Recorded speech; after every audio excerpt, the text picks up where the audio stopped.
to all the YouTubers who said that success doesn't come easy. Y'all lied. Hello everyone, and welcome back to another Terraria challenge video. In my last video, I attempted a run that I had never seen attempted, and for good reason. The goal was to kill Yharon, one of the final bosses added by Terraria's Calamity mod in the fewest number of bosses possible. Oh, and the goal was also to do it all before Moonlord.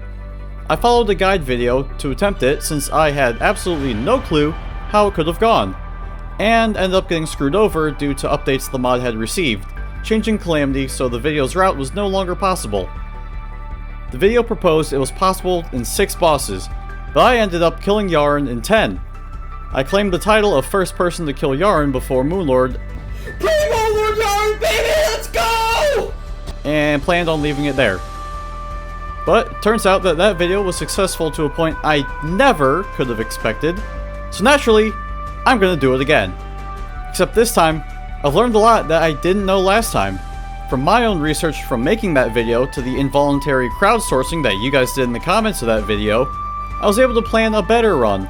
Join me as we go back into the world of modded Terraria to see if we can beat Yharon in not 6, but 5 bosses, all pre-Moonlord. If you enjoy, then please feel free to like the video and subscribe and comment and all that fun stuff to help the engagement. It worked last time, and I think we can do even better this time. If you want to see this stuff live, I stream fairly often on YouTube, so stop by and watch the chaos live.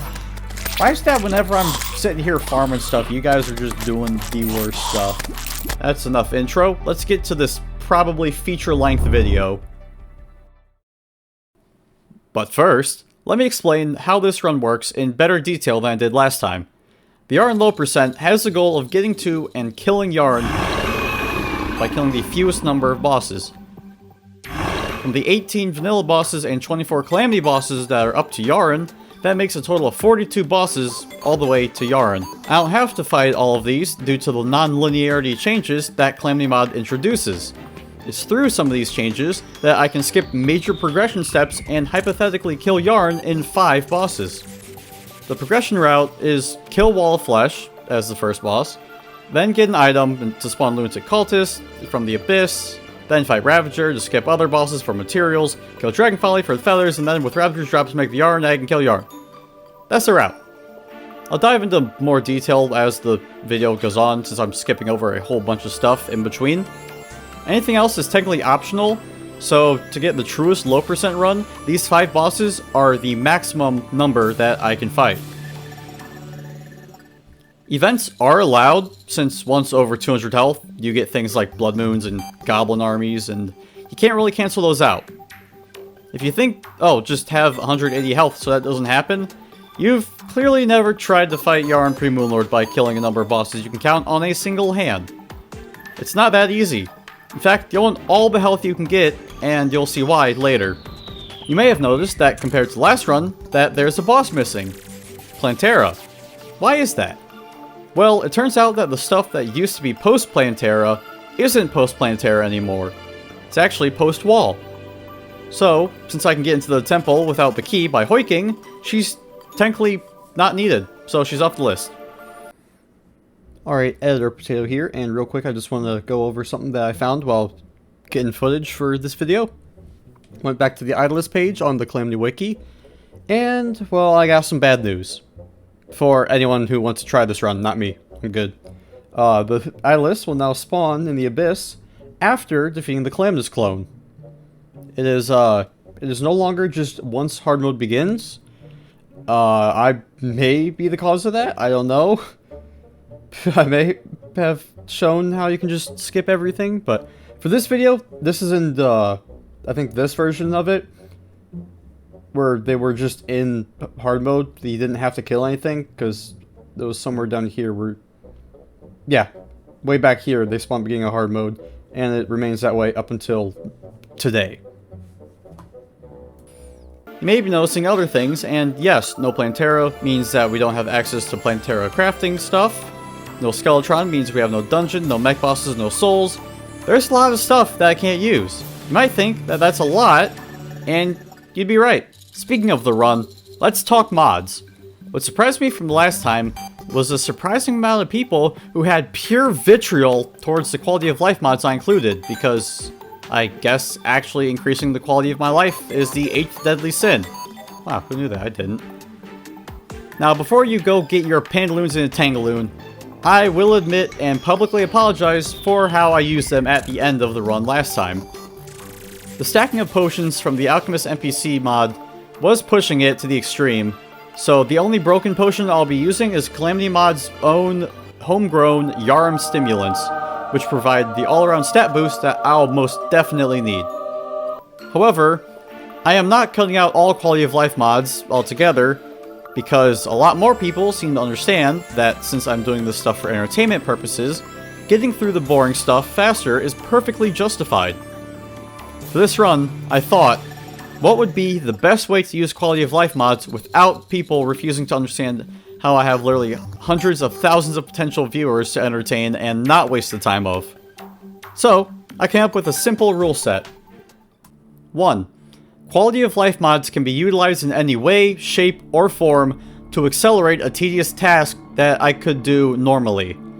These activities include things such as mining, fishing, exploring, farming, basically any activity that would involve grinding that would be basically wasting time. 2. I was limited to any items that I could obtain in the summation of the vanilla and calamity item pools, and their related crafting recipes outside of any QL mods. In terms of weapons, tools, armor, accessories, items, and buffs. If I cannot obtain these through crafting recipes from vanilla or calamity, a quality of life variant cannot be used.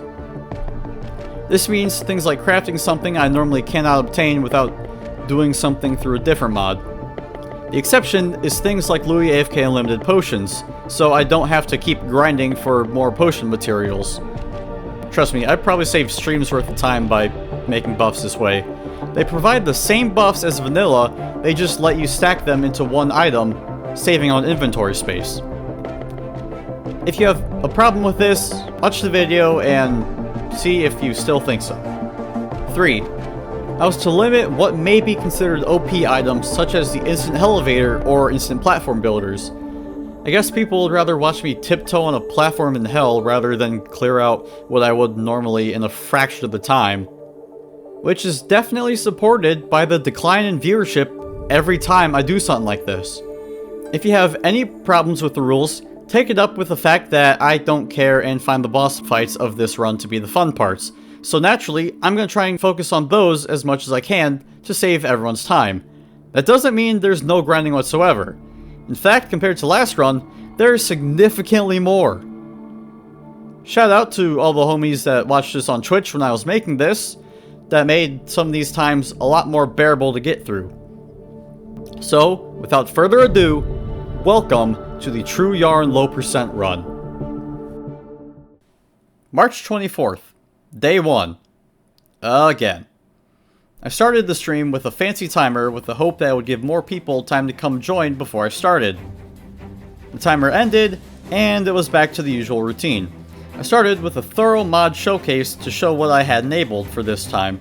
I had Calamity and its soundtrack, obviously, and in terms of quality of life, there was Ore Excavator, the 1.4 version of Vein Miner, since Vein Miner got discontinued.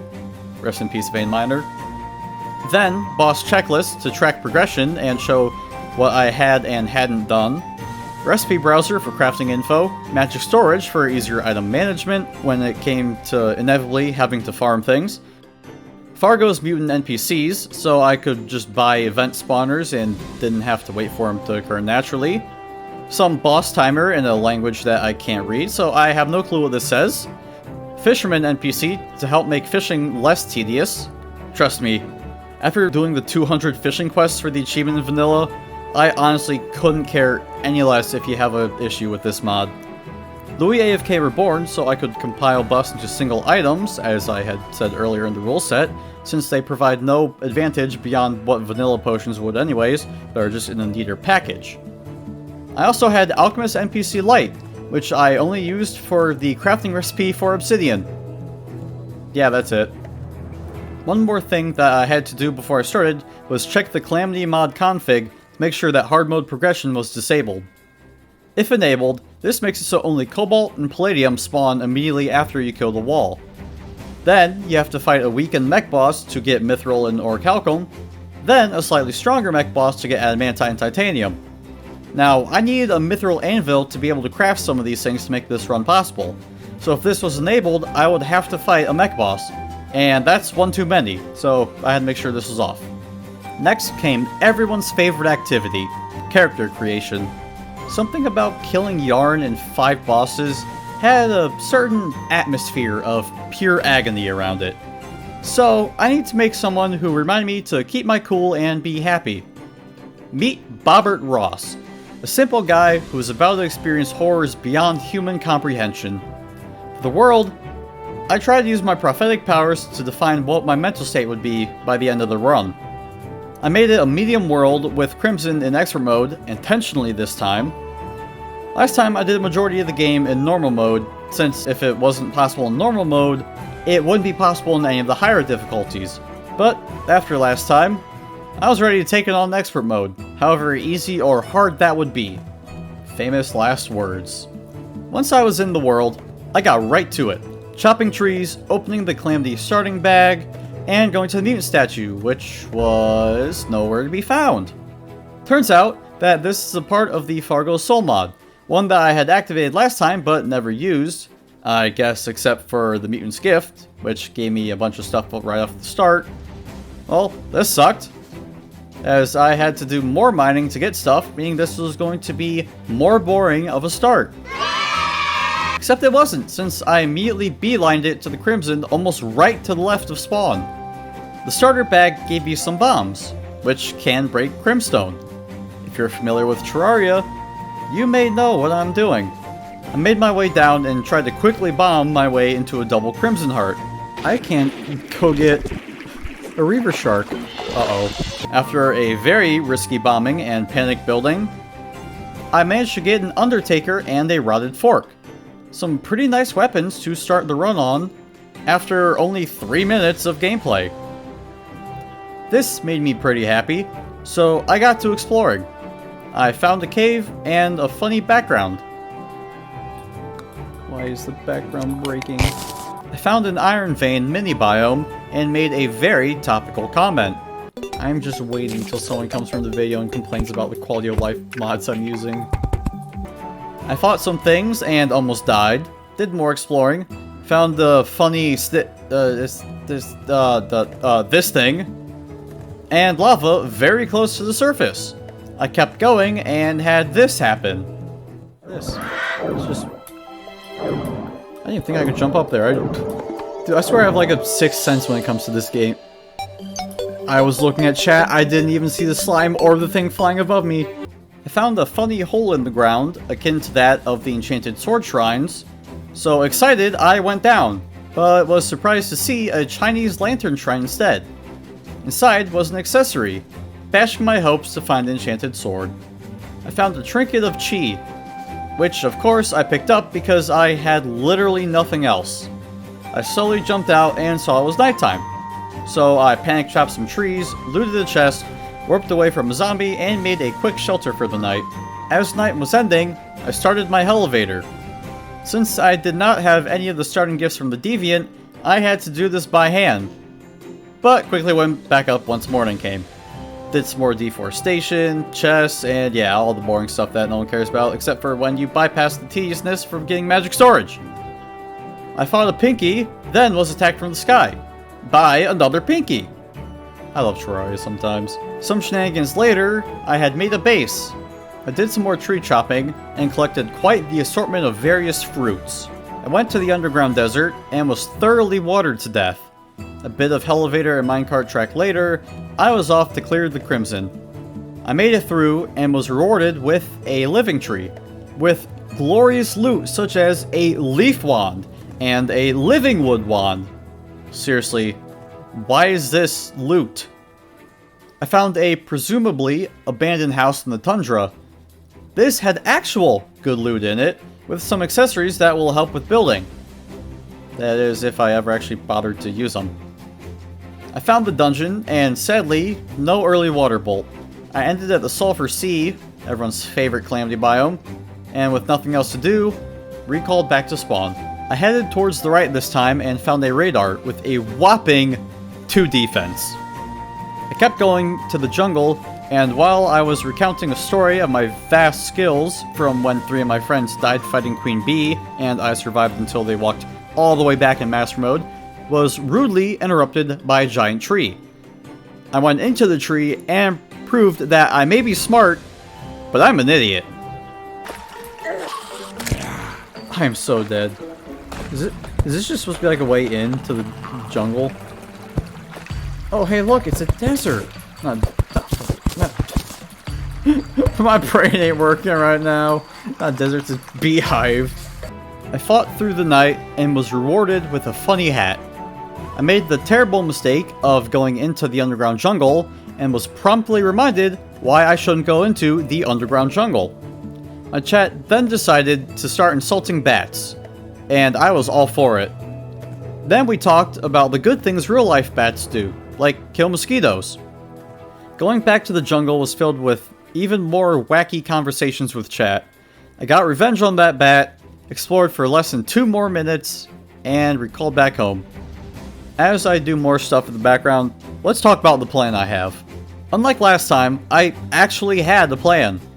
Like last time, the first boss was the only fight I'd do in pre-hard mode, that being the Wall of Flesh. Previously, I was in 1.3, a much looser version of Terraria. Now in 1.4, the game lost some of that freedom 1.3 had. Meteors now spawn after a heart/orb is broken and the world evil boss is killed instead of just a heart/orb broken. The Reaver Shark, a fishable pickaxe that had 100% fishing power, was nerfed down to 59%, so I can't get molten armor without killing anything.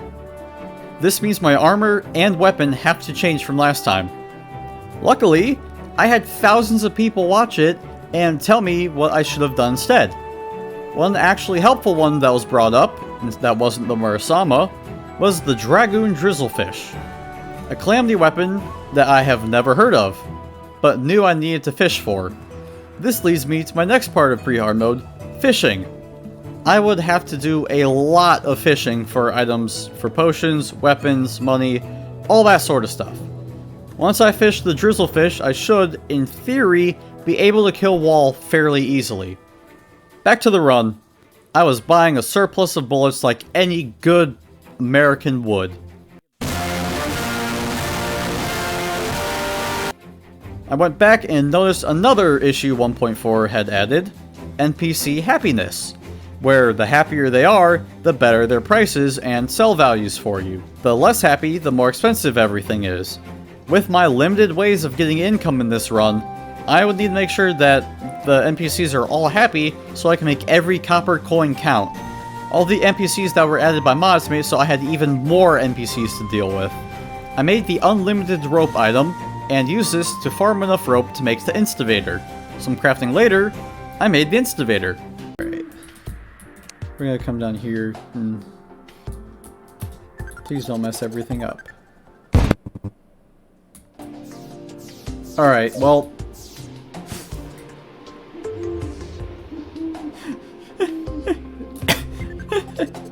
It goes back the other way now. Yeah, I have no idea why it placed it 1 block off of center. If you have OCD, enjoy. I explored it, then went off into a cave where I found some emeralds. I need these for the magic storage system, along with diamonds. Turns out, the emeralds were part of a crystal cave mini biome that had emeralds, amethyst, diamonds, and sapphires, which I also needed for the crafting station for magic storage. Now I was basically at where I would have been if I had used the mutant's gift like last time, and it only took an hour and a half. And it could have been done in less than a minute, but hey, at least all of those who complain about quality of life mods can see why I use them now. A mining session later, I went up to the planetoids and was surprised by the music in the lab. I don't think... there's music? I ended with a trip to the ocean, and was glad to see they had actual depth this time instead of the bathtub that I had last time. This concluded the first day. Once again, very thorough process, but needed to be in order to get ready for what comes next. The next day, I got back to it. I started with the trip to the tundra with the hopes that I would be able to find some easy loot. I was unable to find anything, but at least my chat agreed that fishing was the worst part of the game, which sadly I had also planned to do today. I found a really long minecart track with life crystals and non-conspicuous trap chests, and I had a very close experience with a boulder for one of them. I also found another pinky. More ice biome later, I found the dungeon. I couldn't enter it since I can't kill Skeletron, so I could just look at it, I guess. I found the ice laboratory, and while I was in there, discussed with chat some new changes I was noticing. This was probably my biggest fear. Last time, my plan was entirely destroyed by a mod update changing the crafting recipe of my ideal weapon. I had no idea if the mod being updated again had anything changed that would screw me over again.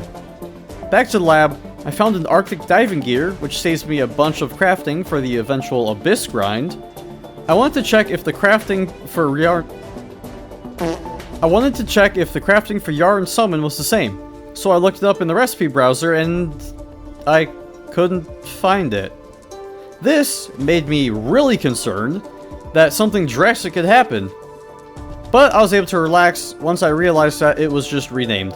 A jellyfish illuminated a house, which happened to have the one thing I was hoping for, which was ice skates, which would lead to terror spark boots, which would be the best boots I could get, so these were actually a pretty nice find.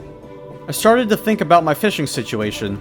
I had yet to find an angler, and with the fisherman NPC, I could get an easy ocean pylon, so I also got to thinking about pylons.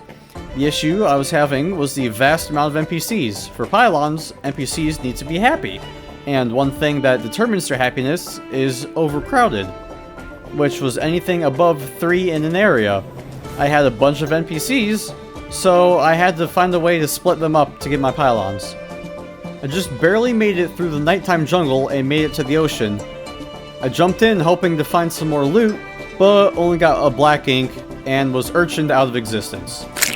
My brain was going fish mode, as in, how can I go fish mode.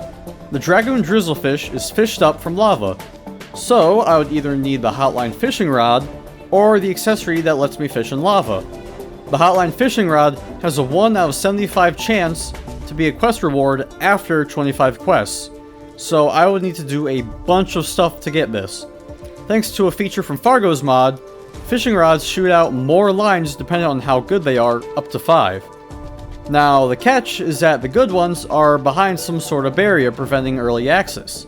Whether that's Skeletron, quests, or the jungle. I didn't know that, so I was just going to wait until a traveling merchant showed up with a Sting Duck's fishing pole, which will only happen post-Skeletron.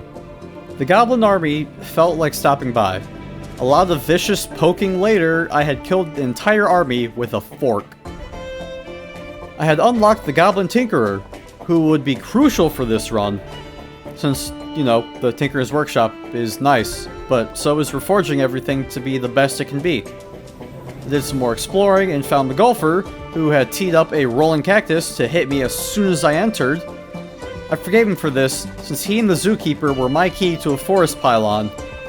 I also had the idea to use them to get a jungle pylon, since the combo of Painter and Dryad isn't doable, since no Eye Cthulhu means no Dryad. So I did just that, and now had a forest, desert, and jungle pylon. I began my journey left to go to the Sulphur Sea. The angler is spawned by killing a croc, so I did just that. Now, to get a fishing rod. Before anyone starts trying to correct me, saying I could have had a Trasher kill the angler to get a golden fishing rod, I didn't know that could happen, so that's why I don't do that in this run. There, now I can shut up about it. Going back to my earlier debate, I settled on an unlimited reinforced fishing rod. Nothing fancy, but it does have endless bait, so I can just keep fishing. I started my first quest, caught it, but then wanted to get another one so I could immediately do the quest. Unfortunately for me, there was a familiar 1/8 of a face that I had to deal with. Yeah, the eye was here again. I dealt with him and turned in my quest fish, which got me a whole heck of a lot. I made a bed to pass the time faster since I could fish more that way, and did the next quest and saw a funny message from the angler. I did some more miscellaneous exploring and did a good adventure through the jungle. I used a teleportation potion and was warped to the bottom of the abyss. After speedrunning drowning, I warped back to the house.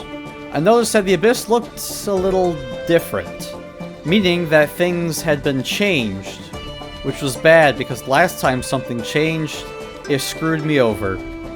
Oh, that was for later me to deal with.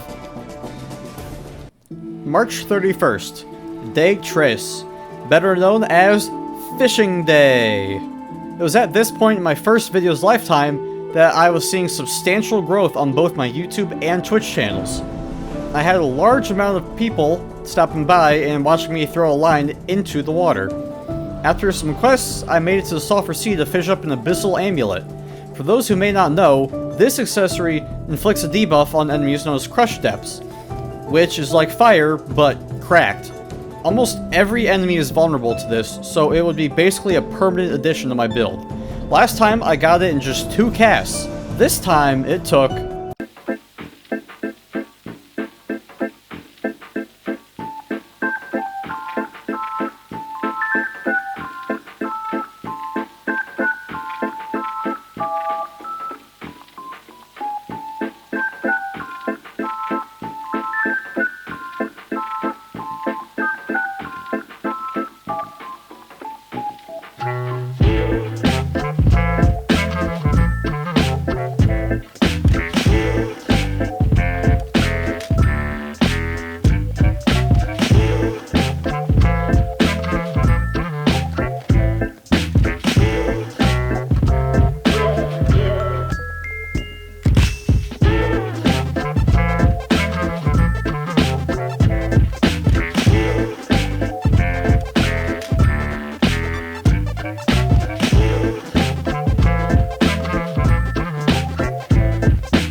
It took a lot more. Clearly, something was wrong. After 13 minutes of fishing and no amulet, I had the suspicion that something was up. Turns out, I needed to have a minimum fishing power of 110, and I had 30. So, I needed to get some better gear. Lucky for me though, my ideal fishing rod, the Hotline fishing hook, would meet that. Now naturally, getting this is the hard part, since according to the wiki, it's obtained in hard mode. Okay, this also messes up my plan to fish for the dragoon drizzlefish. So, what's the solution? Well, I have to fish. My favorite part of Terraria. If you can't tell, I hate fishing in this game. If it wasn't for literally being quarantined in my jail cell of a dorm room in college, I probably would never have gotten the 200 fishing quest achievement. I knew I would have a lot more fishing to do this time for potions, but this was a lot more annoying having the additional fishing grind. Luckily, I had something to boost the quality of this grind. Fargo's Mutant mod adds in a neat quality of life feature where every 5 fishing quests, you get an additional line to your cast. This helps increase the speed of fishing as you go, letting you fish more at once. This didn't violate any of my quality of life rules, since in the end, it just speeds up fishing and gave incentive to do more quests. So, it was allowed. So, I did some fishing and got another line. Then, I took a break from fishing and used the planters from the space lab to go make a little garden to grow my plants for potions. Now, I can't get any more of these, since no eye means no dryad, and no dryad means no more planter boxes. So, I had to basically milk these planter boxes for all they're worth. And, before you say it, no, I did not know about clay pots. So, don't say anything about them. It's all over. You can't change the fact that I don't have clay pots. After this, I went to space and found a dense area of fallen stars. Seriously, where was this spawn rate last time? Oh well. More fishing, more lines to do more fishing. Had to stop due to my least favorite eyeball. Explored space, fished, line number 4, fished more, and a couple of hours later, I went to turn in my quest fish like I always had. So apparently it is obtainable in pre-hard mode. Now, before you go get an aneurysm thinking it's a quality of life mod that let me obtain something that I shouldn't, since this is normally in hard mode, know that it is, in fact, Calamity that lets this happen. One of the vanilla changes is to give Angler a set of rewards after a certain number of quests. The Hotline Fishing Hook is the 20-second set drop. I assume this is so you can go do fishing in Hell and the Brimstone Crag before hard mode if you work for it. So, I guess I now have my ideal fishing rod. I was pretty befuddled at this, but who cares? I had it. With some master bait, yeah, grow up, I could make the unlimited hotline fishing rod with a great 110% fishing power. Exactly what I needed to fish up the abyssal amulet. Now, if you thought the extra line every 5 quests was bad, you may want to mute for a few. Question: how do you get 2 from 1? Well, easy, you just add another. Or, you could multiply it by 2 to get 2. So why do I bring this up? Because I don't have an additional 3 lines to get a total of 4. I actually have a multiplier of 4. The hotline throws 5 lines normally, thanks to Fargos, making fishing better. With a multiplicative factor of 4, so 5 times 4 total lines, I now have 20 total lines. Now, since this functions the same as fishing 20 times simultaneously, it doesn't violate any of those rules I set up. But now, it's just 20 times more efficient. To demonstrate my new fishing strength, I went and did a quest and caught a lot. I jovially ran over to the Sulphur Sea and, unsurprisingly, caught an abyssal amulet. I also got a reaver shark, which wouldn't be useful anymore since we're in 1.4. Wait, what?! Why does it have 100% efficiency? Was that Calamity or was it another mod? That would determine if people would complain or not. With fear of more complaints, I decided to forego molten armor. Hey, what's up? It's Editing Potato here. Turns out it's another Calamity change, probably geared towards Revengeance and Death mode to get better survivability. If people hate quality of life mods, it's looking like Calamity should be the biggest one people hate. I went down to Hell and started fishing, but didn't get a Dragoon drizzlefish. One Google search later made me realize that I had to go journey to the Brimstone Crag. As I was getting swarmed with enemies, I threw one cast in and pulled up not 1, but 2 Dragoons. Main weapon acquired. But I kept going because the crag had gotten a redecorating and it looked really good. So of course, I just died instantly. My stream started buffering according to my chat, so I did a quick crate opening and rode a lava shark around before ending the stream. April 1st, also known as April Fool's Day, but I was determined to not be a fool. Time to prepare for my first boss. I started by bringing the Demolitionist down to the cavern lair to increase his happiness, and as we all know, the happier someone is, the cheaper they'll sell high-power explosives. These were for clearing out Hell and making an arena for the Wall of Flesh. Now, you may be wondering, Potato, why are you going to use these and not something like the platform builder like last time? Well, after everyone complained about my use of quality of life mods, I decided to do this part by hand, with dynamite, to prove not that I can do it, but that no one actually wants to watch this, thus warranting my use of quality of life mods to bypass this to keep it going. And if you don't believe me, viewership graphs don't lie. Back to the run, I made some potions and went to fish and clear out Hell, the only natural course of events. I made my way to the Hell Lab to loot it, but found it covered by lava. I ended up having to fight through some enemies, but then this happened.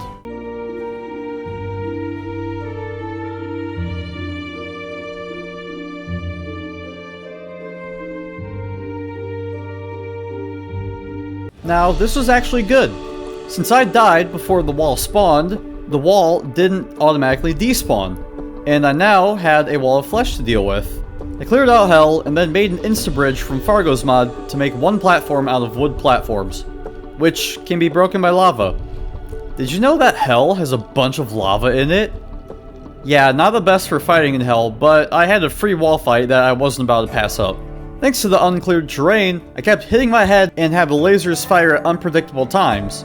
I also had only 2 pieces of platinum armor as my best armor, so I was kind of unprepared all around.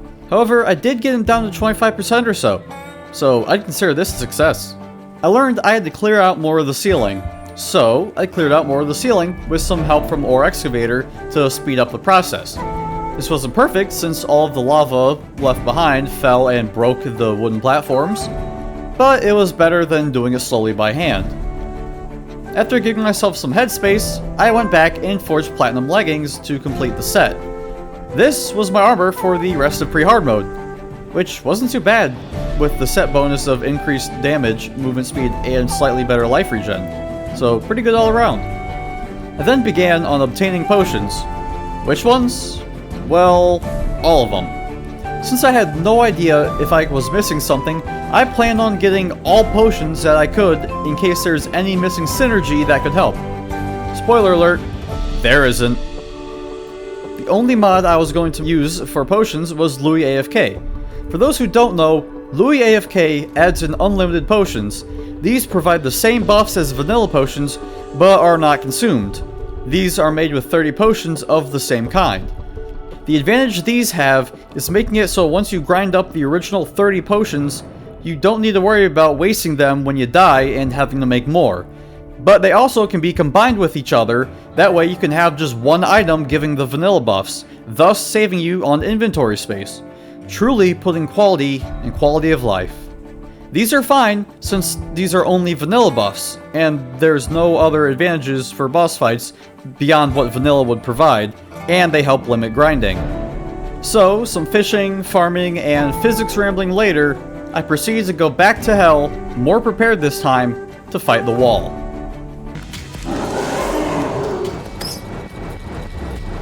Alright. Gotta try and get the eyes, those have no defense. Oh, look at this, we have so much room to fly around now. Stupid slime. Why did... Oh, okay.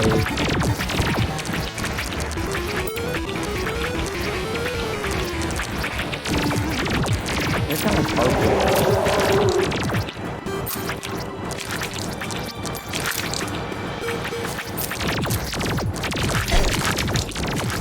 I hate how the Hungries, like, they just break off rather than die, even though they're technically cool. Yeah, I could turn the edge of the hole. You can hold down and fall faster. That might be... That's actually going to help here.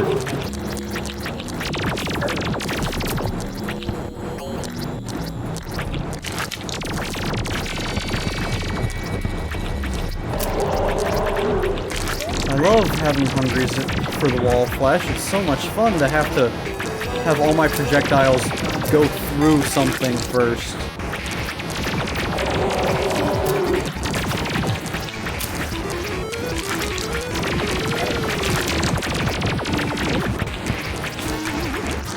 It's so nice to have actual room to fight. I don't think anyone was here when I fought him before, but like there was like no room.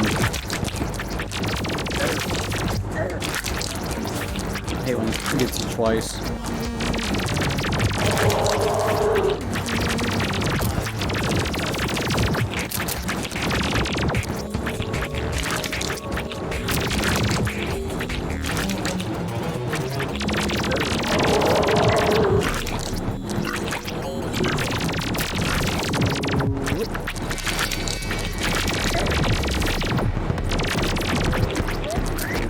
Getting faster. I fought this guy plenty of times. Alright, I say that and I get hit a lot. I think it's actually easier when I start shooting a bunch of lasers real quick. Because that way I can just like avoid the line of them as it... Oh, actually, alright, I think we're in the golden line now. We're going fast enough that... Alright, we're good. We're in the golden line. Okay, maybe not at the item, but... Okay, we're good. Wow. Who knew the biggest demon in hell was vulnerable to a flamethrower? I killed the first of the planned 5 bosses and gotten a loot magnet for my efforts. This item pulls in all other dropped items to you all across the world. An almost necessary tool for grinding, which was exactly what was up now. I immediately began dreading what I had to do next. Researching for the last video, I found that Idolus no longer spawned after Plantera, but as soon as hard mode started. That means if I can kill them, I could obtain an Eidolian tablet, and have my next boss be Lunatic Cultist. Yeah, time to skip over most of hard mode for my second boss, but that was an issue for future me to deal with. I did the natural thing of breaking altars to get hard mode ores. Then, I found the hollow, which was a real hollow this time and not just pink ice. I was now thinking about another issue. Hard mode means that the crimson is spreading, and if it reaches my spawn, there go all of my NPCs. For those who don't know, certain events do slow down the spread of the world evil. One of them is Plantera. But since I'm skipping her, I can't slow down the spread. I needed to deal with this immediately since the crimson that was right by spawn was closing in. And no Dryad or Steampunker, due to not fighting their respective bosses, means I have no way to push it back. I had an idea of using the hollow to spread, but how do I do that? I didn't have the time to waste of looking up strategies, so I thought of it the only way I knew how. Sand. If I could find some hollowified sand, I could place it at the edges of the crimson and have the hollow block the spread. And since NPCs can live in the hollow, unlike the crimson, I would be perfectly fine. So I went searching for an underground sand deposit that was affected by the hollow. Got some, and placed it down at the edges. Now came the classic hard mode grind in the form of cobalt to mithril to titanium. Like last time, I was going for the Ancient Masters map of the Lost King's Great Ancestors, an item that reveals the entirety of the map so I could cut out looking for resources and plan things out. So naturally, I went and made an artificial mushroom biome. I went back to crafting and crafted the most important thing for the game. Frog. I then got sidetracked by farming and fishing. Well, I did get crates, so it wasn't completely a waste of time to end the stream on. Thanks to college, I didn't get back until the 14th of April, or day 5 now. I started with wanting to get Splunker potions, since they would help find ores and probably be easier to obtain than the map. Sure enough, they were. While mining, I had a horrible realization.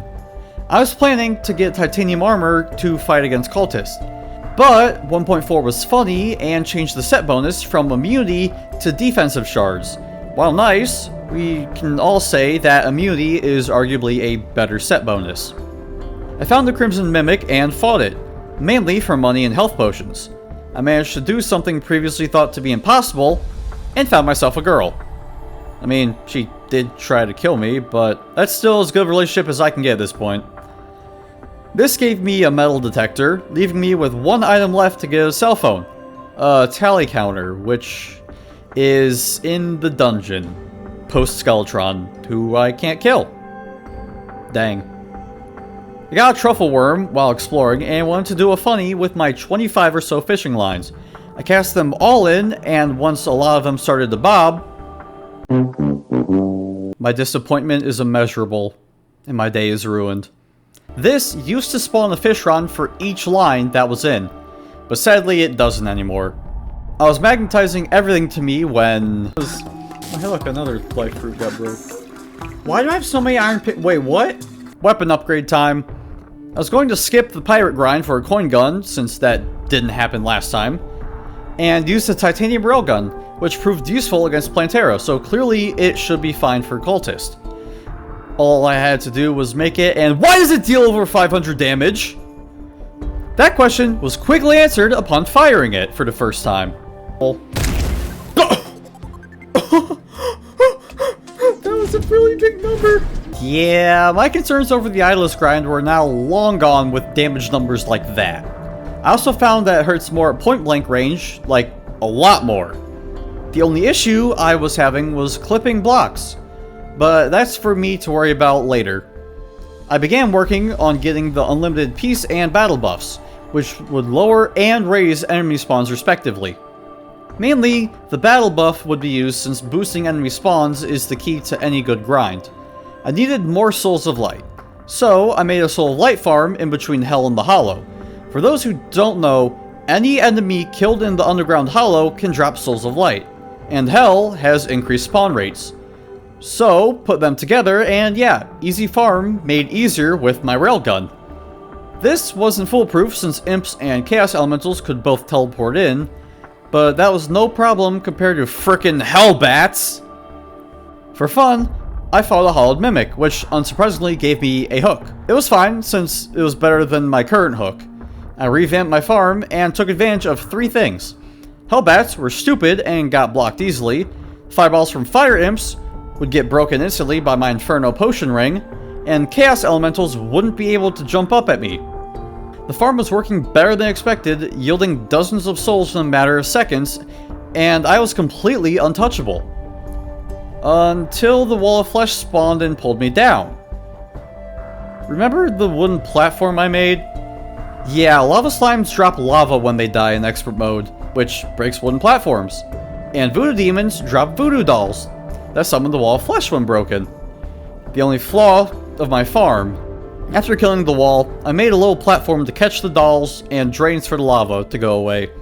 Back to farming, I killed more things when something I had never had happen in my collective, at the time of writing the script, 1,948.1 and counting hours of Terraria. Wait a minute, it's actually a projectile shoots out. Wait a minute. A Rod of Discord. A Rod of Discord. I've never had a Rod of Discord drop. Ever. A 0.25% chance. I mean, after the Mimic fiasco last time, which was statistically a 0.0000000000227% chance of happening, not so bad. I had planned on making one anyway, since a bunch of people recommended it, and while the delay between uses made it seem impractical in a combat situation, I was going to give it a shot anyways for fights like Dragon Folly and Yharon. We all know I could use every edge I could get. Anyways, I died to Hellbats. It was also here I remembered I had only platinum armor. Rather than get better armor, I went and made some Keys of Light. A titanium railgun seemed to be a good weapon, but I was going to get a Daedalus Stormbow anyways. So, I began the Mimic grind. Really? That was only the second Mimic! Oh well. With that done, I decided to use my 4 remaining keys all at once. These gave me an Illuminant Hook, Flying Knife, and 2 Crystal Vial Shards. Good loot. I changed gears and got back to the making the map that shows the map. I took some time and looked around the new map, noticing a particular thing in the bottom of the dungeon. It's a shame I can't get there since I can't kill Skeletron. I also noticed the abyss was looking a little different. More importantly, the 4 layers are more pronounced now, making it much easier to know where things are. Those things being Idolists, and all the mini-bosses that will instantly kill me. I also found a new laboratory underground, and a large cavern in the middle of the underground jungle. After enough cartography, I went to the lab and found the Onyx Excavator. Then, it was jungle time to get some life fruits, the only permanent health increase I could get. No Plantera means no Miracle Fruit, so with Life Force Potions, my max health possible for this run is 600. Hundreds less than it should be for Yharon. Anyways, I found 4 life crystals all in one spot. In that big jungle cavern, I found some really big bulbs. I did the classic video game protagonist move and touched one, which summoned Plantera immediately. Being the great warrior I was, I ran away. A lot of fishing and accessories later, I had finally obtained some Terraspark boots. I then got a bunch of Life Force Potions, making my max health reach a whopping 600. Except, I made some Fairy Wings, which give you 60 health, so I'm actually at 660 health. Not bad. This marks the end of this stream. Day 6 was a big day for this run, one that I so elegantly put. Oh boy, I really don't want to do this. I paused the game to research what pickaxe I could use to clear everything out. Now, you may notice that my inventory has a bunch of weird little items in it. I did too. For those who don't know, Louis AFK, one of the best overall quality of life mods, was discontinued after 1.3. Rest in peace, Louis AFK. So for 1.4, I was using a fan-made remake of it. Turns out, this fan wanted to change how the mod worked. All the unlimited buffs now had new sprites and names, and required a special crafting station to make. They still worked as bottomless vanilla potions, so I didn't bother changing them.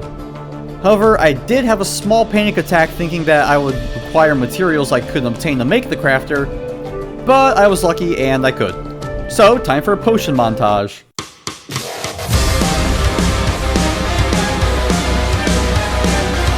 Now, last time, some people were upset with things like the unlimited recall potion making it too easy for me to be able to warp out and warp back to the abyss. Lucky for me, 1.4 added in potions of return, which, guess what? Hey, you know what, can you guess what they do? They let you warp out and warp back to where you warped away from. Since it's now an official part of the game, you can't complain about it. Once I had gotten all the aquatic buffs I'd need for the abyss, I grabbed the diving gear I got from earlier and made it to the Sulphur Sea. I set up a house right above it to respawn at and dove in. I found an idolist and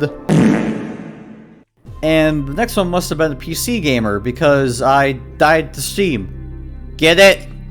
I went back to the abyss but got distracted just shooting normal enemies with my railgun. Not my fault they made it more fun to use.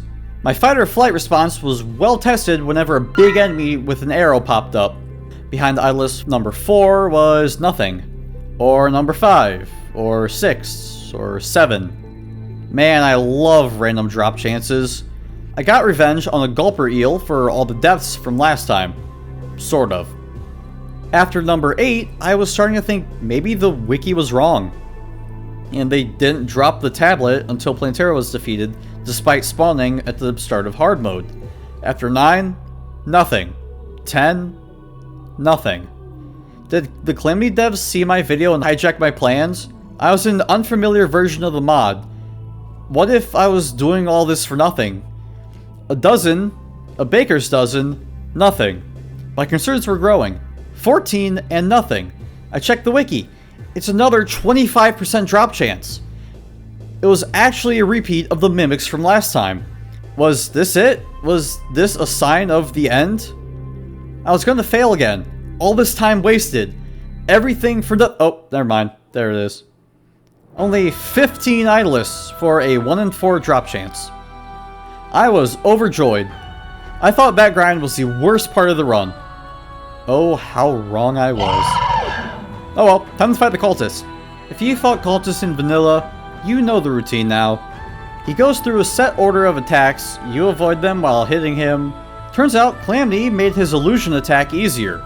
The only real issue was I was under-geared, so if I messed up avoiding, it hurt.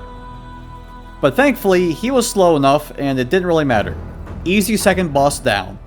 Alright, you know the routine. Pillar 1, Pillar 2, Pillar 3, Pillar 4. The best thing to come from these was, of course, the Phantasm. But since I had an actual hollow biome, I could farm unicorns and get holy arrows.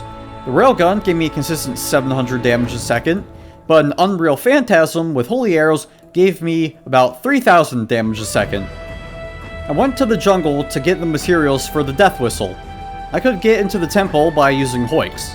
For those who don't know, hoik is a word that I don't know the origin of, and is used for manipulating the game's collision. By placing platforms and hammering them into stairs, the bottom one will cause me to walk up, but the ceiling of the temple will prevent me, so it'll push me back down. So I'll be pushed in front of the platform, which also pushes me in front of the locked temple door since they are on the same layer. Walking forward let me just slide on into the temple without killing Plantera. After a silly death, I was able to get enough materials for a death whistle, meaning it was time to kill another boss.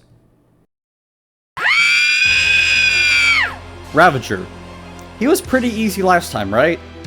Yeah, but that was normal mode. This is expert, meaning that they made him much more annoying.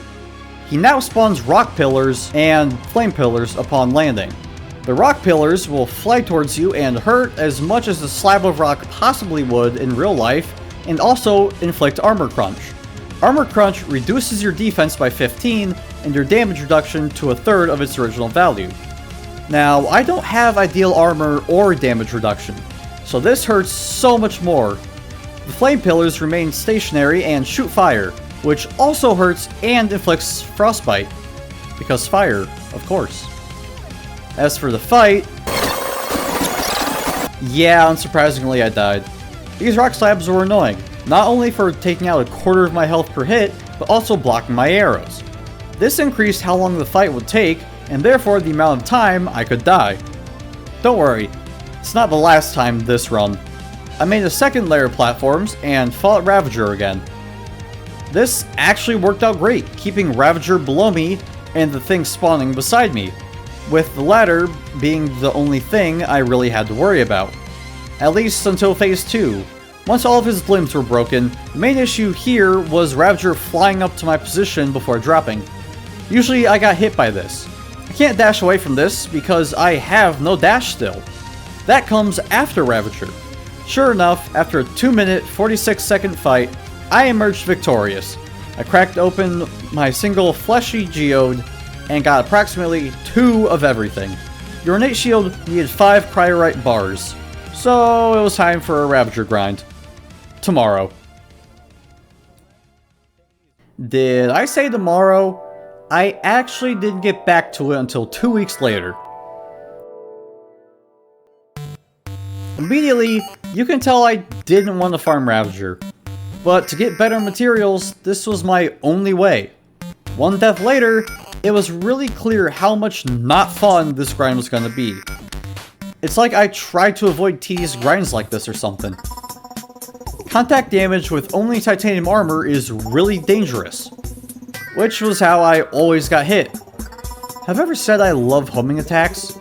Having something just go to where you are is arguably better than actually having complex attacks. Yeah, look how close I was too. Since I killed him earlier, I considered that I had already progressed past him.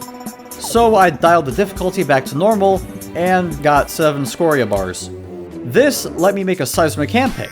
This let me mine scoria in the abyss, which would become hydrothermic armor. Post-golem armor. Now that's some good progression. Oh, wait. This is the last armor I can get. Uh-oh. I also could make a Hadal mantle, a nice wing upgrade. I also got enough chronic bars to make an ornate shield. My one and only dash item. Contrary to what I thought, there are some immunity frames during the animation. How many, I actually don't know. It currently says it gives 12 immunity frames on the wiki, but the added since my last video history section on the wiki says it gives 4 immunity frames. Since the Asgard's Valor also gives 12 immunity frames, and this does not feel like that, I'm pretty sure this is back when it had 4 immunity frames when I was recording this. One expert mode Ravager fight later, it was clear that my new gear helped immensely. I was able to make enough life alloys to make the exotic pheromones, meaning up next was everyone's least favorite dragon folly. So, I made an arena, then did something I couldn't before. The mod had been updated so an NPC known as Drunk Princess was summoned by holding a Fabsol's vodka. Previously, you needed to kill the Devourer of Gods, something I obviously can't do this run. So it's nice to get her. She sells things which I'll get into later. I decided to give Dragon Folly a shot. I don't. Let's go.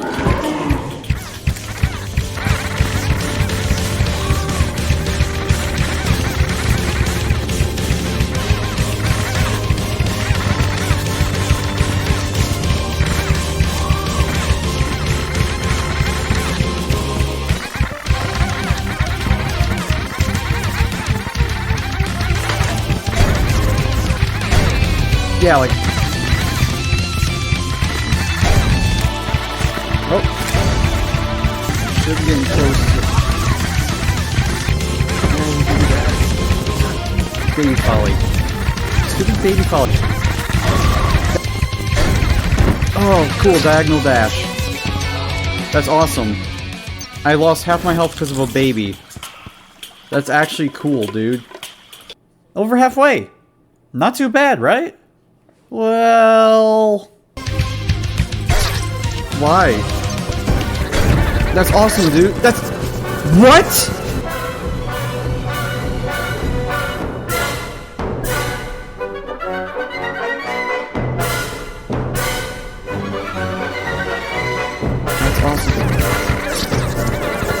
What? Why do they speed up instantly? What the fuck? Dragon Folly is annoying. Expert mode makes him charge faster, so his velocity-based contact damage is much higher. He also has a completely new phase at 10% health. This phase makes him glow, do shorter charges, and put pillars on both sides of you. It also removes his ability to spawn swarmers, which actually would make it easier. During this, I farmed mimics and made a charm of myths to boost regen and lower potion cooldown, made everything warding for defense and damage resistance, and had the drunk princess show up. She sells drinks that give you buffs with a catch like more life regen and movement for lower defense. But more importantly, these little candles. For a high cost of 50 gold each, they give great buffs when in range. The Weightlessness Candle boosts movement speed, flight time, and movement acceleration. Vigorous Candle gives 0.4% max health regen a second. Resilient Candle boosts the effectiveness of defense by 15%. And the Spiteful Candle makes enemies take 5% more damage. I bought 2 of each and put it in the center of the arena.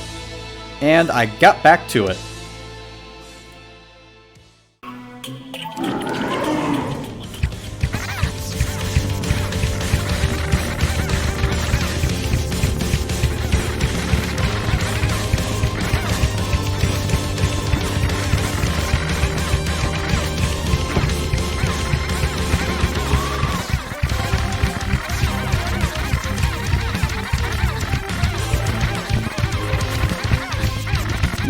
Maybe, I might try.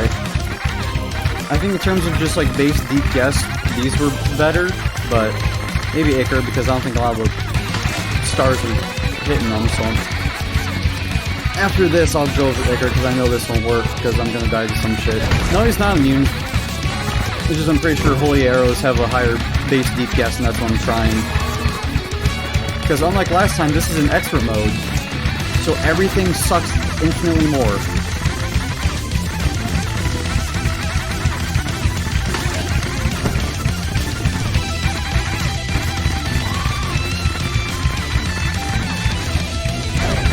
God, that's so cool that he stopped right there.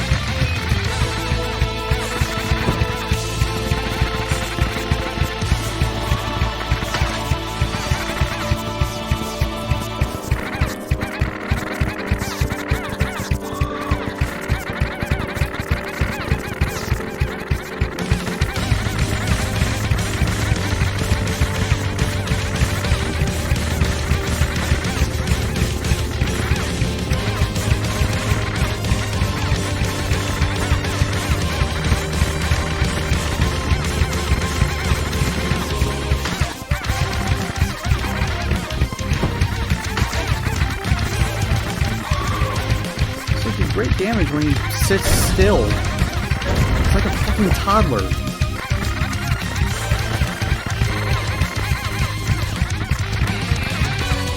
He can't sit still and throws a tantrum when he's losing.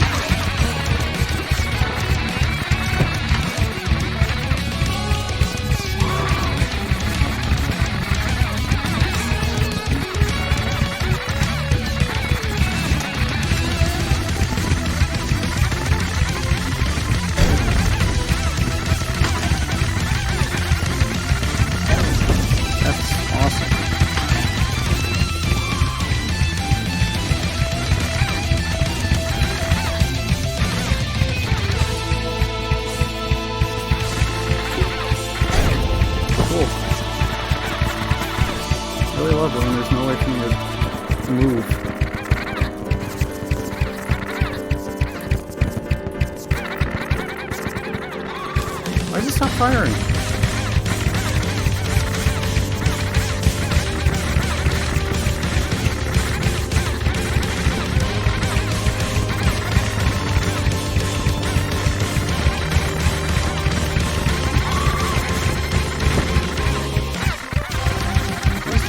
have a hitbox for a bit?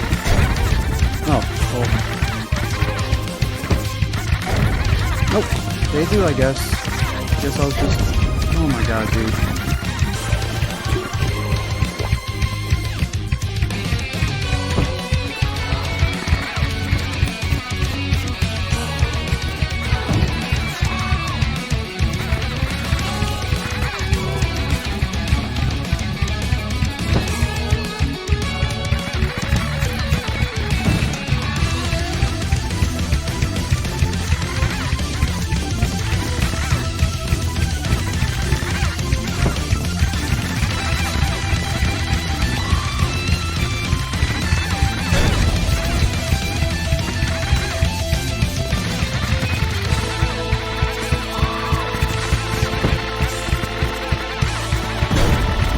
That's awesome.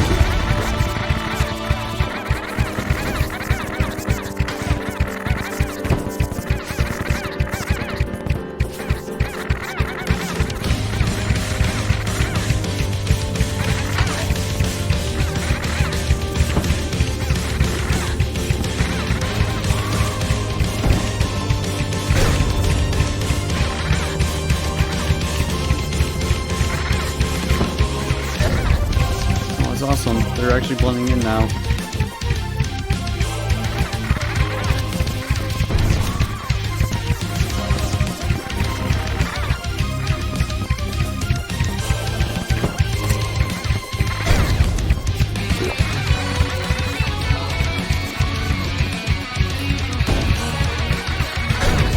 Why?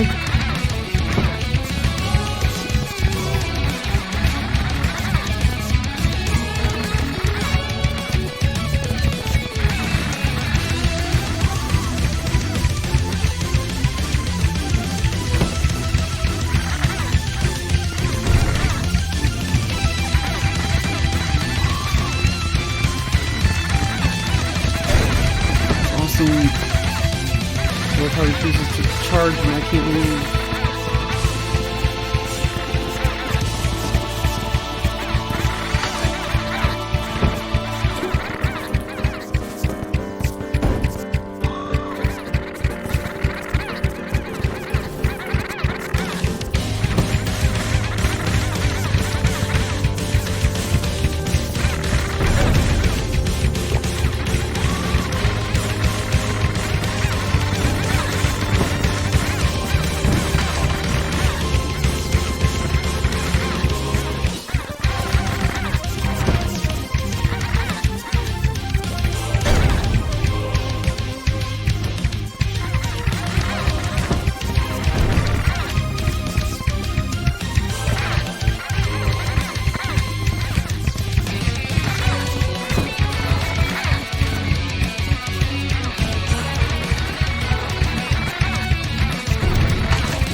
Dragon Folly! If you can't tell, I was overjoyed to kill Dragon Folly.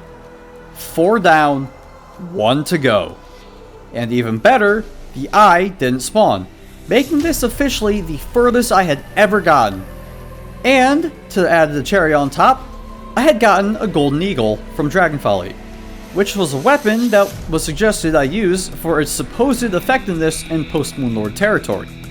A blood moon had started, so I decided to skip a day. I was killing some things, and had, unbeknownst to me, almost summoned Empress of Light. I showed off my boss progression, which had only 4 checks, with 1 left. I went and got some chlorophyte. Why? Why, Yharon, of course. My plan for Yharon was to use the Golden Eagle with chlorophyte bullets. Since I would be flying around so much to try and avoid his attacks, landing hits would be pretty hard. My main strategy is to always fly opposite of Yharon, so I have as much room as I can to avoid him. So as long as I just hold down the fire button, I can focus on avoiding him and do a constant stream of damage.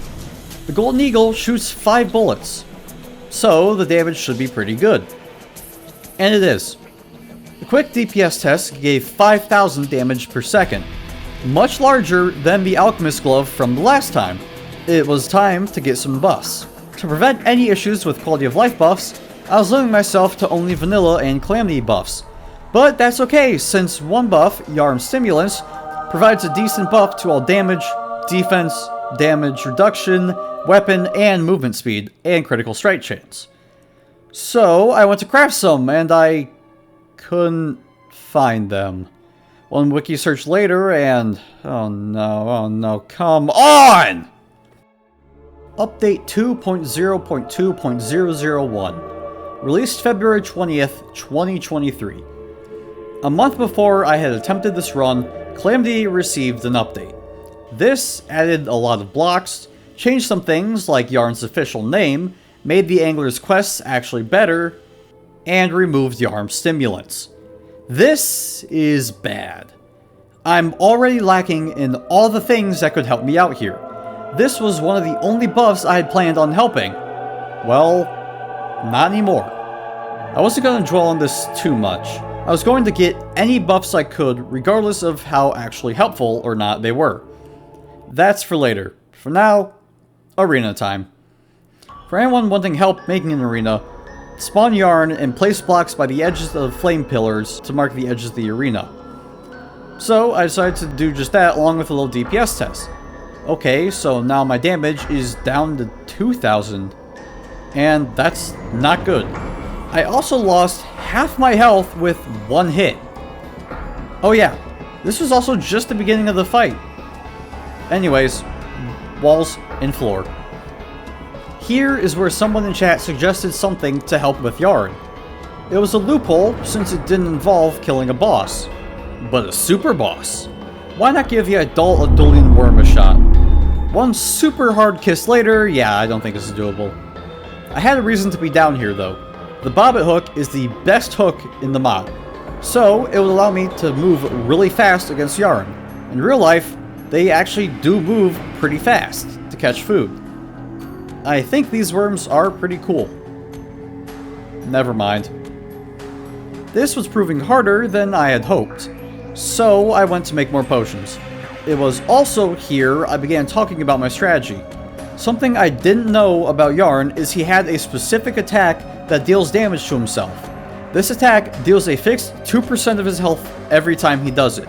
It doesn't matter how much health he has, it could be his base health, 10 times the health, 100 times his health, 100 health, it works the same. Naturally, with my limited equipment, I was trying to think of ways to exploit this. Luckily for me, it had been done before. I summoned Yharon to do another attempt and get a feel for things. The start was fairly slow, but occasionally I would get hit for a lot of health. Of course, I died. I had to think about how I would approach this, and honestly, I had no idea what to do. May 6th. College finals were officially over, so I had a surplus of time to do this. I was going to learn a new technology, hoiks. I just used these to get into the temple, but here they would be very different. True Potato fans might recall last video I referenced Mr. JFL's hitless Yharon fight. He did this with a hoik loop spanning the range of Yharon's arena. Getting stuck in a hoik makes the game try to push you out, so you get quickly accelerated to the closest open area for angle blocks. But if you set these up right, the game will kick you into another, causing a chain of movement to get thrown around really fast. I learned the spacing after like an hour, and I had finally finished the hoik loop the width of Yharon's arena. Time to give it a shot. It was proving decently effective, keeping me from Yharon. Until we are. But that's not. Uh-oh. Yeah, fire tornadoes are an issue. But why? In Phase 1, Yharon creates two projectiles that just travel diagonally from where he spawned them. The fire tornadoes are spawned when they hit a block, of which my entire hoik loop happened to be made of. Now, going back to JFL's loop, watching closely, you will see that he too had these. However, he could out-heal them due to his equipment, all of which I can't get, since, get this, they're post-Moonlord. Now, he did have something I didn't, but I could. Water. This is because water slows projectiles down, so it could, in theory, keep them off of the loop. I tried some more times, and they all ended poorly. Maybe my arena was too small. Mine was vertically challenged, to say the less. So, time to make the hook loop extended as far as I can. Wow, that was quick. I then used the cheat mod to try and fill it with water, because I don't think Mr. JFL filled his legit. In the rare event you're watching this one like you did the last one, let me know. For those familiar with Terraria, it has its own fluid physics, and all this water was not doing too well for him. I had accidentally broke the bottom of the arena, so it all drained out. May as well try this new arena without water.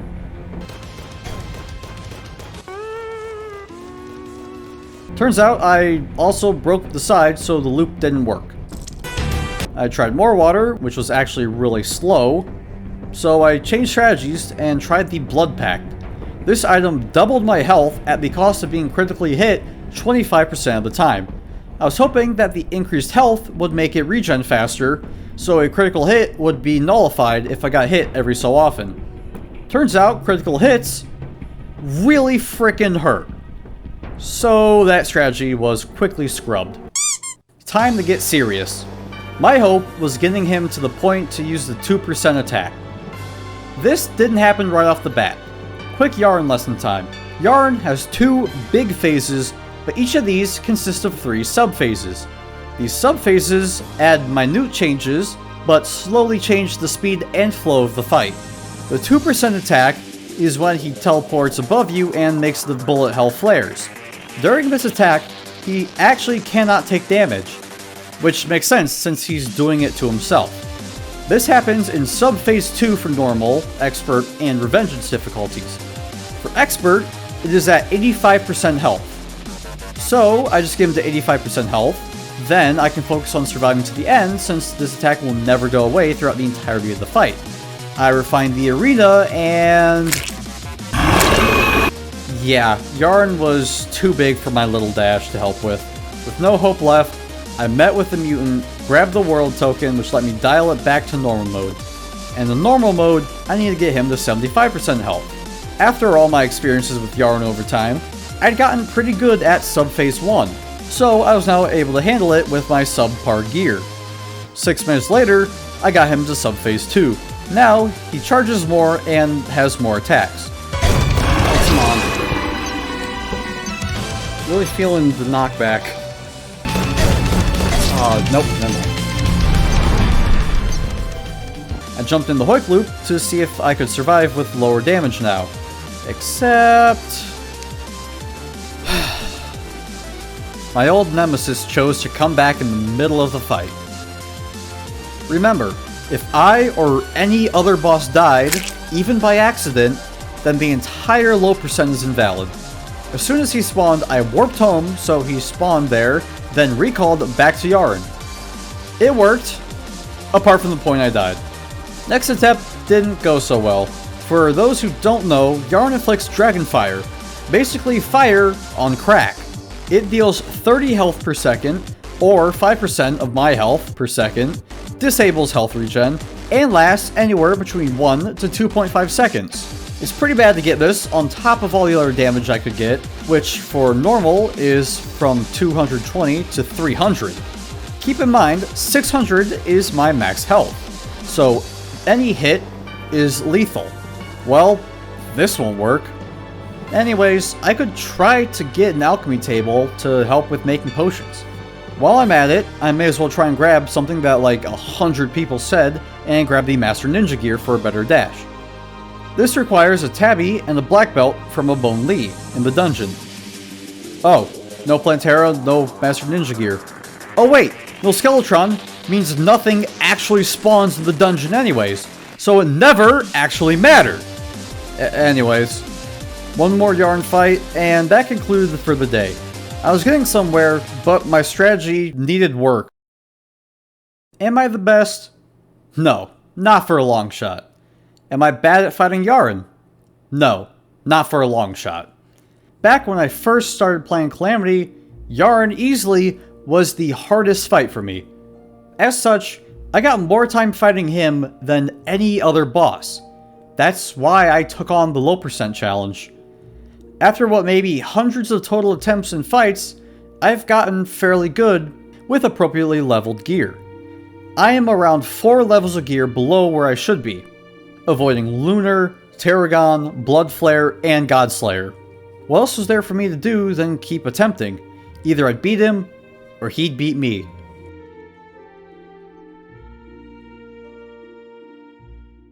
Two weeks later, I got to it. I had built up the motivation to fight him all stream. That was the last thing I had to do this run, and get whatever buffs I could. So I started looking at whatever else buffs, Vanilla and Calamity, I could get. The whole time, I was telling myself, there has to be something.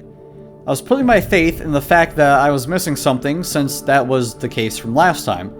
After getting some more buffs, and the eye trying to ruin my time again, it was back to Yharon. I wanted to try Hyperion Bullets, which I could get from Ravager, so not the best plan. The eye spawned again, so I had to wait for him to leave. Now I dealt 1500 damage a second. About. But every 150 of them was a whole Ravager fight. Actually, 1500 was only when Yharon was stationary and able to get hit by everything. When I'm flying, it's actually closer to 900 damage per second. This attempt was going very well until he hit 55% health. The infamous Phase 2 mark. He moved faster and hit harder. A lot harder. Neither I could keep up with due to my gear. The Hoik loop was no longer viable, so I had to just fight him straight up. More attempts, more failures. For fun, I gave the Adult Adolian Worm another shot. I can proudly say I dealt 0.4% of its health before dying. Well, that was fun. Back to the funny dragon. I had Phase 1 down pretty solid, along with the Hoik loop. But once Phase 2 hits, it's like everything changes, which it does. See Yharon's Fireball Bullet Hell attack? This is where it matters to have good mobility. The Rod of Discord is good for a dodge every 30 seconds. Until then, I only have the Frost Dash. Hopefully, you can see where time is starting to become a factor. The longer it goes on, the more I become outpaced, bringing us full circle to the damage issue. I ended stream with the knowledge that I could reliably get to Phase 2, but not much further. What could I do in this state? Well, nothing really. The issue was more than just what I could do. Being undergeared for a literal endgame fight, I was outmatched in every regard. It doesn't matter if you're the fastest person in the world, you can't beat a race car in a race. A thought I was fighting was the alternative route for this run. This substituted Dragon Folly for Moonlord. This would grant me access to lunar gear, like solar armor along with lunar weapons. But would also let me get things like Unholy Essence for easier Supreme Healing Potions. This much needed gear upgrade seemed like the best way to do this. But I had already killed Dragon Folly. To consider this a true low percent run, I would have to do this all over again, so Dragon Folly wouldn't be included. What else was there for me to do? I was missing much needed damage to beat Yharon before he inevitably dealt more damage than my gear would let me handle. As sad as this was, Bobbit Ross couldn't do anything more. So, I retired the gear and left the world. Quite a while later, I booted up the stream and Calamity. I had come up with a new plan, but it involved having to start all over again. Hopefully do it this time.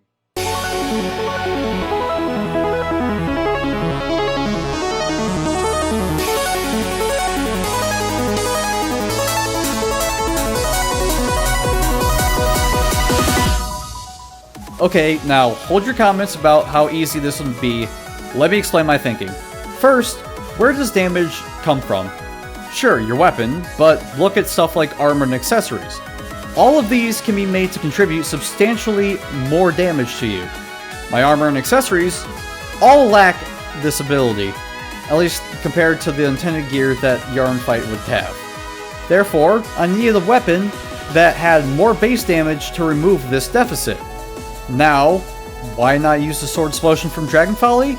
Because I didn't know it was a thing until I was writing the script. For those who haven't played Calamity, the Murasama is a weapon in reference to one of the same name from Metal Gear Rising. I've never played it, so I don't know much about it, but normally it is unlocked after you kill Yharon. Until then, it is sheathed and you can only just look at it. After beating Yharon, the blade shows itself. You can get around this by naming yourself Jetstream Sam, the name of the guy from MGR who uses it. This lets you use it before Yharon. Oh, and actually, you can't whine or cry about this, because it's a feature in base Calamity, not a quality of life thing. The Murasama isn't a nice thing though. If you watch my fights, my strategy always involves flying opposite of Yharon. This is how I've learned to fight him. This gives me more space to avoid his attacks, but with the Murasama, which is a true melee weapon, so its range is the reach of the blade and nothing more, which is approximately 1 Yharon long, I would have to be close to Yharon to hit him. You know, get close to the thing that charges and deals half my health per hit. Also, I've never actually used this in modern Calamity. Last time I actually used this weapon was way back in 1.3 when it had like 20,000 damage. I miss those days. I loaded in, grabbed everything Bobbert left me in his will, and got my health up to 500 plus the 100 from the life force potions. With nothing left to possibly do, it was time to fight. I got through phase 1, of course, then hit phase 2, where a most important thing happened. I turned up the music.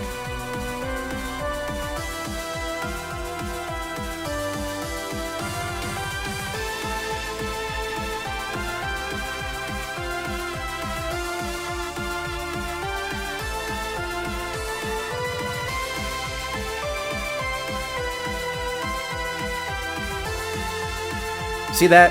I forgot a grappling hook. After a brief grave robbing session to grab everything that I had forgotten, I grabbed as many candles as my bank would legally let me, put them near the middle of the arena where I intended to stay during the fight. Hoik ride later, it was time to either do or die.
had 5 bosses.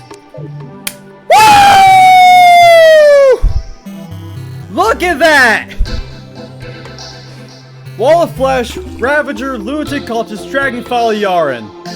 And there it is. Yharon killed 5 bosses, all pre-Moonlord, all vanilla Calamity items and buffs. I started this way back in March. It is now the middle of June, I think. Yeah, I forgot to record this stream, so I had to download the Twitch VOD. I haven't streamed on Twitch since, so it doesn't say when I was last live either. I want to say June 20th, but can't say for sure. Thank you everyone for the love you gave that last video. I never really said anything about it. I tried doing comment reading video, and after about 4 different times, I never really was satisfied with how they sounded.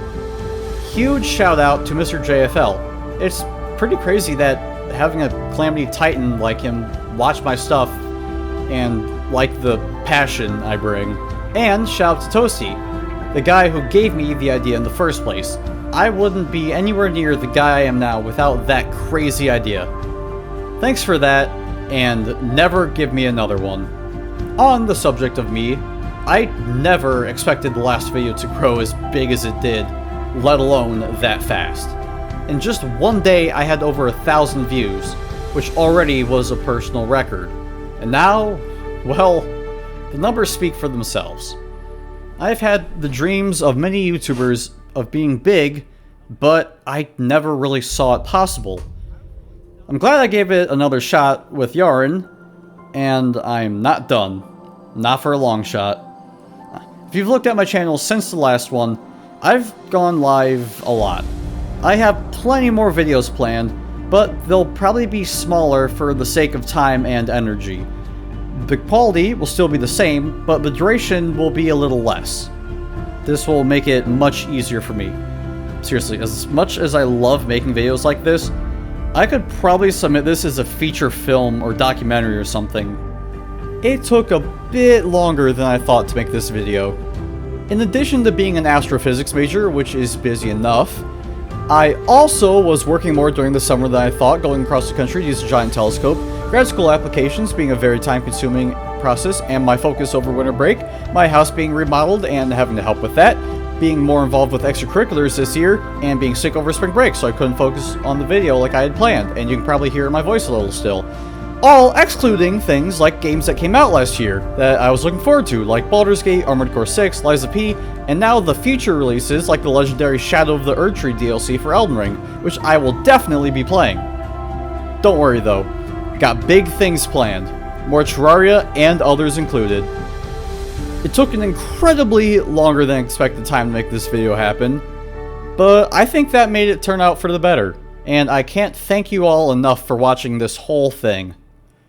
If you're wanting to see this or other ones in their entirety, let me introduce you to Long Potato. This is going to be where I upload my streams in a more organized fashion, kind of like a VOD channel, in case you're like me and enjoy watching the whole playthrough rather than just a summary.